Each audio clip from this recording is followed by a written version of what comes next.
We are most fortunate to have a dear friend and leader here to deliver remarks on the governor's behalf. Jennifer Velez has served our state in multiple capacities across multiple administrations. She has taken on each assignment one more challenging than the next, including her current role as Human Services Commissioner, with the same focus, to put government in the best possible position to enhance the lives of those in need. The Commissioner brings a unique combination of knowledge, compassion, and determination to her job every day. She's real in every way. The autism community simply could not have a stronger, more effective advocate in the Commissioner's office than Jennifer Velez. It is my honor to present to you Human Services Commissioner Jennifer Velez. I have been with the Department of Human Services for about 8 years now. And throughout that time, Autism New Jersey has been a real partner, an ally, and a real unrelenting advocate, to your credit. Most of all, the organization has been a strong and resonant voice for children and adults in New Jersey with autism and their families. Autism New Jersey is an advocacy organization and so much, much more. It really has been my pleasure to come to know Suzanne Buchanan, your not so new executive director anymore, and comment really on the infectious enthusiasm and commitment and dedication and intelligence, and I will say professionalism she brings to this job. One comment I'll share with you quickly about Suzanne this morning. When I spoke with her on the way down the drive, she said, "It'll be okay. This is, it's a tough change. It's a last minute, but we'll adjust."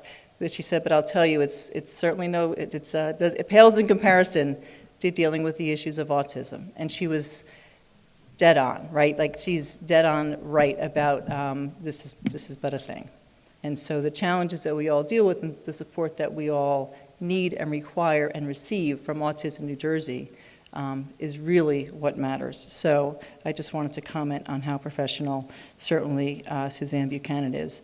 And I would be a little remiss if I didn't mention my friend Deb Charette, who I just think personifies tenacity and passion and experience, and she's just simply unwavering. So it's been my pleasure to really get to know them both over the years, Deb in particular over the years. I can say with a lot of confidence and experience that under this governor's leadership, this administration has helped to raise awareness and highlighted autism services more than any other. And I'm going to go through some of those because I do think it's important to highlight what this administration has done to support our cause. Over the course of almost the last 4 years, awareness for autism both inside and outside of state government has grown, I think, exponentially. First Lady Mary Pat Christie embraced the awareness issue early on, as you probably well know, and participated in a variety of events with agencies such as Epic School in Paramus, Pride in Chatham. She blew bubbles for autism with her daughter's elementary school class and honored Rutgers senior Matt Cortland for initiating the BUD program, Rose United D, a program with his fraternity brothers in which they mentor teenage boys with autism. In 2002, the department proudly participated in helping to set that Guinness Book of World Records for the number of people worldwide blowing bubbles for autism for 1 minute in 1 day. It was a fun thing to do inside of state government. It was nice to set a new world record, and it was terrific, the exposure that we got about awareness. Lieutenant Governor Guadagno has also helped do her part for sure. In just the last couple of months, she's visited the Allegro School in Cedar Knolls, the Shore Center in Tinton Falls, Alpine Learning Center in Paramus, and Hunterdon Medical Center to meet with kids with autism, their teachers, and their parents. The Department of Human Services staffed an office on autism, as you know, Jonathan is here, which sits in the Division of Developmental Disabilities and serves as a resource for autism-related services. That office organized an interdepartmental work group, and it really made sense to us to bring together all of the state agencies who touch the issue in some way. So that includes Health and Us, Human Services, Children and Families, Community Affairs, Education, and Labor and Workforce Development to enhance the coordination among state agencies. And every year we update a guide called Navigating Through the Maze, which I hope helps ease some burden on parents to navigate the system, to help them find information quickly and services. New Jersey has a really strong commitment to helping individuals and families. When I thought about what the governor's commitment is, I recall attending a couple of roundtable discussions and breakfasts that some of you have been invited to at Drumthwacket to discuss the issue concerning autism, concerning aging out, housing, education, employment, and how proud we all were to see Drumthwacket lit up in blue lights in honor of Autism Awareness Month. So I think this has been a responsive administration and one that really listens. And I want to talk about, because the governor had planned to talk about, some of the other activities that our departments in state government do. The Department of Health obviously is very involved in its early intervention program, which provides services, as you know, birth to age 3. More than 21,000 kids have received intervention services in fiscal year 2013 alone. That department's electronic autism registry links parents and family members of individuals with autism to services that are available, including appropriate diagnostic, treatment, and support services in their communities. The registry requires medical professionals to register the kids they're diagnosing with autism, and as of September 2013, a little over 12,000 children, 106, have been registered. The program is supported with $500,000 in state funding. We're committed to research, excellence in research. Through the Governor's Council for Medical Research and Treatment of Autism, $3.7 million in grants were awarded in June 2012 to create the New Jersey Autism Center of Excellence and a separate research site. $1.5 million of that is dedicated to Montclair State University to establish a coordinating center for the Governor's Council. And additionally, Rutgers University Institute for Human Genetics was awarded $2.2 million over 5 years to focus on the genetics of autism.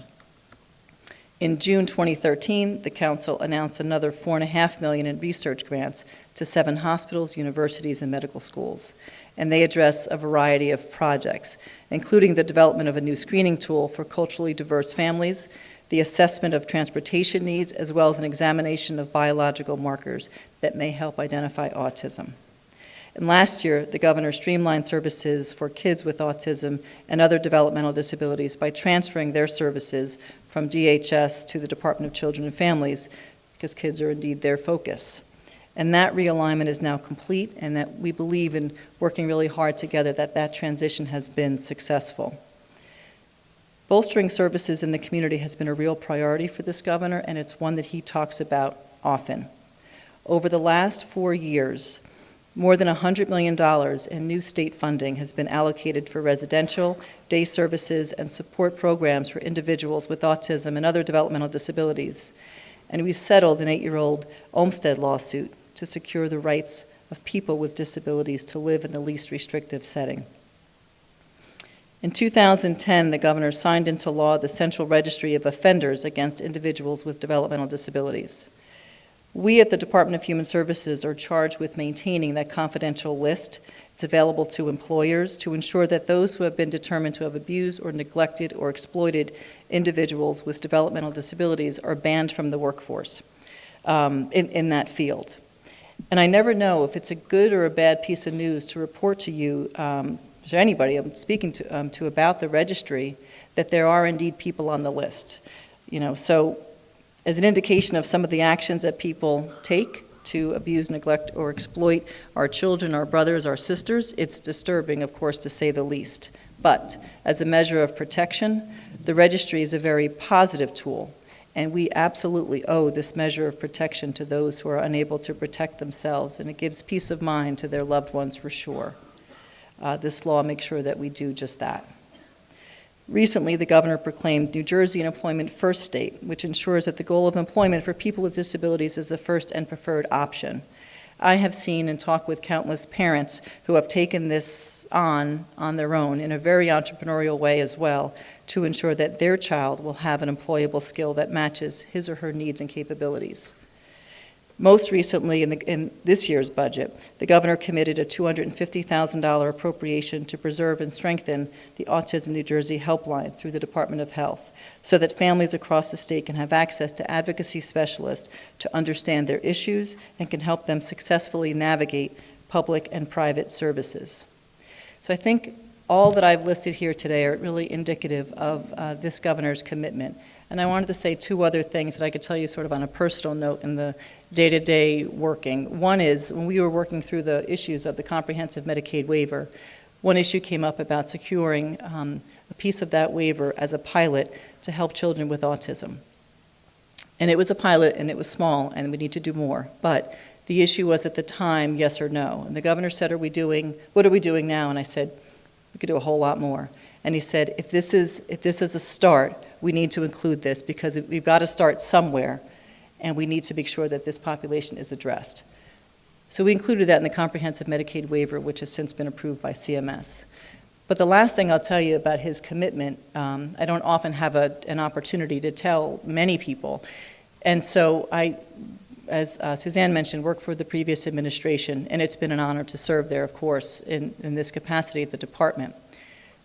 When the governor won last election 4 years ago, we said in our department, we're going to keep working until someone tells us to stop.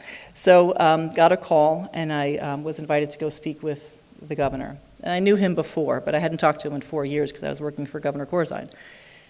So I went to talk to him, and it was just the two of us in a room. And there was no press and nobody else there. And he asked me 3 questions. One had to do with, commitment to him and trust and loyalty. But the first substantive policy issue he asked me about had to do with developmental disabilities generally. He said, what are we doing about that waiting list? Because on the campaign trail, when he was a candidate, he was asked by an awful lot of families, what are we doing? And he didn't want to commit on the campaign trail to saying something that he couldn't follow through on. And he said, so I really didn't say much about that at the time. And I said, if I'm, given the opportunity to stay, we've got to do a whole lot better. We've got to be, do a lot more work on this waiting list. So we have since settled the lawsuit. He's committed funds from closing 2 developmental centers to the community. And I couldn't tell, that was like you had me at hello moment for me, because we needed somebody who really had a commitment behind us to really advance our issues through. And we do. We have a real champion in him. And I think it's been clear in his actions and in his funding and in the policy discussions. I was telling Suzanne, there are 2 issues I talked to him about primarily.